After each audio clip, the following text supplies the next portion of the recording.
পাটা দে। কেন বাবা? তোর ভাগ্যটা দেখবো। ভাগ্য দেখবেন? ভাগ্য তো হাতের রেখা দেখে বলে। মূর্খ, মানুষকে এগিয়ে নিয়ে চলে যায় তার পা, ওই পায়েই লেখা থাকে তার গন্তব্যস্থল কোথায়।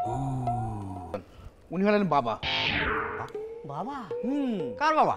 তোর বাবা, ওর বাবা, জগতের বাবা। যা বাবা, এতদিন জানতাম তো সবার আলাদা আলাদা বাবা হয়। তোমার আমার যে একটা কমন বাবা আছে সেটা তো জানতাম না দাদা। মস্করা হচ্ছে। আমার গুরু কলা বাবার কাছ থেকে আমি অনেক কিছু শিখেছি। বাবা তার ভক্তদের পায়ের নিচে কলা লাগিয়ে চলতে বলতেন। সে যেখানে গিয়ে হড়কে পড়তেন, ওই দেখে চিন্তা ভাবনা করে বুঝতে পারতেন তার আয়ু কত হবে। বলছি দেখুন না, বলছি আমার বউ কেমন হবে দেখুন না। তোর বউ সুন্দর একটা মিষ্টি মেয়ে হবে। মিষ্টি মেয়ে আমার বউ হবে? টগরের সঙ্গে আমার বিয়ে তার মানে হবে না?